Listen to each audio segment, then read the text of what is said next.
ప్రేమిస్తున్నాను కాబట్టి. ఇక్కడికి ఎవరికైనా ఈ వాక్యం తిడుతున్నాడు అనిపిస్తే దేవుడు అంటాడు, ప్రేమిస్తున్నాను కాబట్టి నేను అలా మాట్లాడుతున్నానయ్యా. ప్రేమ గద్దిస్తుందండి. తిట్లు వేరు, గద్దింపులు వేరు. చాలా మందికి తిట్లకి గద్దింపులకి తేడా తెలియదు పాపం. తినలేత పోయి చావు అంటది అమ్మ, పోయి చచ్చిపోతావా? ఏంటి అర్థం? నువ్వు తినాలని. ఇక్కడ దేవుడు అంటున్నాడు, నేను ప్రేమిస్తున్నాను కాబట్టి నేను గద్దిస్తున్నాను. నువ్వు నాశనం అవ్వాలని కాదు. నువ్వు నాశనం అవ్వాయేలాగా నేను ఉన్నాను అనుకో, అసలు నీతో మాట్లాడి టైం వేస్ట్ చేసుకుని వెళ్ళిపోతాను అంటున్నాడు దేవుడు. అవును కదండి. సర్వశక్తివంతుడైన దేవుడు అని చూపిస్తున్నాడు. సృష్టికి the ruler of the creation, సృష్టిని ఏలేవాడు అని చెప్తున్నాడు. నేను నాశనం చేయాలంటే నీతో మాట్లాడుతూ కూర్చోవాలా? నాశనం చేయాలంటే మాట్లాడి టైం వేస్ట్ చేసుకోవాలా? ఆయన ప్రేమిస్తున్నాడంట.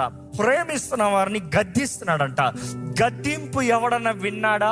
మారు మనసు పొందు, బ్రతుకుని మార్చుకో. ఒక క్రైస్తవుడి జీవితం సంవత్సరానికి ఒక్కసారి, లేకపోతే ఎప్పుడో జీవితంలో ఒకసారి మారు మనసు పొందుతాం కాదు. ప్రతి దినం మనసును మార్చుకుంటా వెళ్ళాలి. ఎందుకంటే నిన్న మారింది ఈరోజు చాలదు. నిన్న వ్యక్తిగా ఈరోజు ఉంటానంటే చాలదు. మొన్నటి వ్యక్తిగా నిన్న లేవేమో కానీ ఈరోజు నిన్నటి వ్యక్తిగా ఉంటాను చాలదు. పరిపూర్ణతలకు రావాలి. క్రీస్తుకు కలిగిన మనసు రావాలి. You have to keep moving, keep repenting. నిన్న వద్దనేవి చాలా ఉన్నాయేమో, ఈరోజు వద్దనాల్సినవి కూడా ఉన్నాయి. జీవితంలో మనం వెళ్ళే మార్గంలో మనల్ని మనం పరీక్షించుకుంటూ, అరే నాలో ఈ చెడు ఉంది, నాలో ఈ తప్పు ఉంది, నాకు ఇది వద్దు, నేను ఇది వద్దు, నేను ఇది చేయను, నేను ఇలా ఉండను. You have to correct your